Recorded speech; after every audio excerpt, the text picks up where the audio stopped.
بول جمہور کے ساتھ میں ہوں سوات سے سید انور شاہ۔ جی ناظرین، جیسا کہ آپ کو معلوم ہے کہ چند ہفتے قبل سوات میں ایک سیلاب آیا تھا جس میں 13 کے قریب سیاح دریا برد ہو گئے تھے۔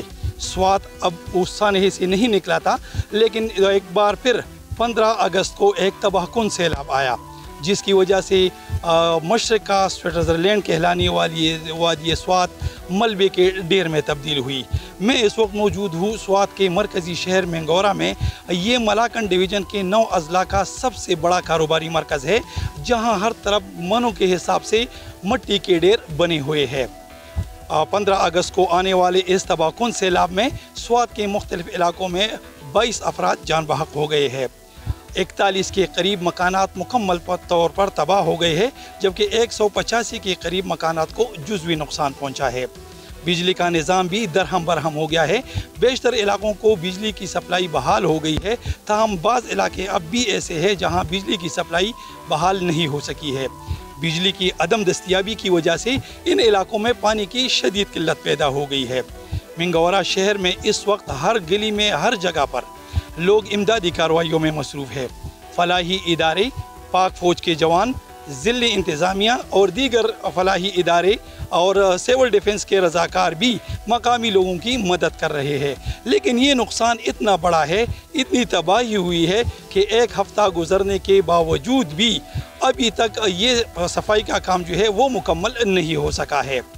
اس کے علاوہ ملاکن ڈویژن کی دیگر اضلاع میں بھی سیلاب نے بڑی تباہی مچائی ہے۔ ضلع بنیر کو سب سے زیادہ متاثرہ ضلع قرار دیا جا رہا ہے، جہاں پر 4 گاؤں جو ہے وہ ملیامیٹ ہو گئے تھے۔ بادل پھٹنے کے باعث 4 کلومیٹر تک وہاں پر ریت ہی ریت اور ریگستان نظر آ رہا ہے۔ اب تک بنیر میں 291 افراد کی لاشیں نکال لی گئی ہے، جبکہ متعدد لاشیں تاحال ملبے کے ڈیروں کے اندر پڑی ہوئی ہے۔ 185 کے قریب لوگ جو ہے وہ زخمی ہو گئے ہیں۔ متعدد مکانات تباہ ہو گئے ہیں، بلکہ پورے کے پورے گاؤں جو ہے وہ ملیامیٹ ہو گئے ہیں۔ وہاں پر ریسکیو آپریشن بھی جاری ہے۔ صوبائی حکومت نے ان علاقوں میں ریلیف آپریشن کے لیے 800 ملین روپے جو ہے وہ منظور کیے ہیں، لیکن ابھی تک بیشتر جو متاثرین ہیں ان کو امدادی رقم نہیں ملی ہے۔ اس کے علاوہ 500 ملین روپے جو ہے وہ ضلع بنیر کے لیے الگ سے مختص کیے گئے ہیں، لیکن وہاں پر ریلیف کا کام جاری ہے۔ اس وقت ہمارے ساتھ اس علاقے کے لوگ بھی موجود ہیں جو متاثرہ ہے، ان سے بات کرتے ہیں۔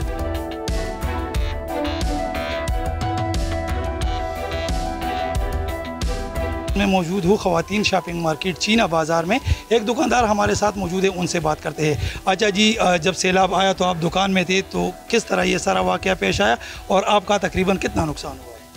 السلام علیکم۔ یہ ہمارا دکان تھا وزیرستان بیڈ شیٹ چینا مارکیٹ تھا۔ یہ ہمارا دکان اس کا کروڑ روپے کا نقصان ہوا تھا۔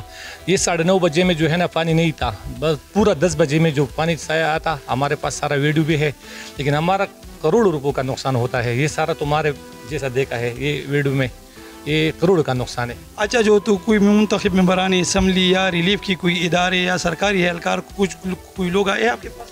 میں بس یہ اپیل کرتا ہوں MNA MP یا سارا ممبرشپ کے ساتھ، جو کتنا وہ بندہ جو ہے نا سارا غریب گھر خراب ہوتا یا کاروبار خراب ہوتا، کوشش کرتا ہوں کہ سارے بندوں کے لیے یہ پیسے یا پن ہے یا ریلیف ہے سارا اس کو دیا تو بہت مہربانی ہوگا۔ سیلاب کے باعث یہاں گھروں کو بھی کافی نقصان پہنچا ہے۔ بتایا جاتا ہے کہ 41 گھر مکمل طور پر تباہ ہوئے ہیں، جبکہ 185 گھروں کو جزوی نقصان پہنچا ہے۔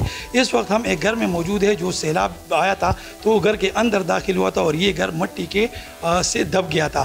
اب یہاں پر امدادی کارروائیاں بھی جاری ہے۔ اس گھر کا مالک ہمارے ساتھ موجود ہے، ان سے بات کرتے ہیں۔ اچھا جی، جب سیلاب آیا تو آپ نے کیا منظر دیکھا؟ آپ لوگوں نے اپنی جانیں کس طرح بچائی اور کتنا نقصان ہوا ہے؟ اس کو دیکھ سکتے ہو، ادھر تک پانی تھا، سر گلے تک، اور جانی نقصان بہت زیادہ ہو گیا۔ یہ سوات کا علاقہ ہے، سوات میں لنڈیکس، یہ ادھر موجود ہے یہ گھر۔ تو آپ لوگوں نے کس طرح پھر اپنی جانیں بچائی جب یہاں پہ پانی داخل ہوا؟ ہم لوگ پانی کے اندر تھے اور اوپر چلا گیا 3ری منزل تک۔ آپ کو لوگوں کو اب فوری طور پر کس چیز کی ضرورت ہے؟ یہاں پہ بجلی بحال ہو گئی ہے یا راشن کی ضرورت ہے یا امداد کی ضرورت ہے؟ اور حکومت کا کوئی بندہ آپ کے پاس آیا ہے یا جو MNAs MPs ہے اس کا کوئی بندہ آیا ہے؟ نہیں، ایسا لوگ تو زیادہ تر نہیں آیا،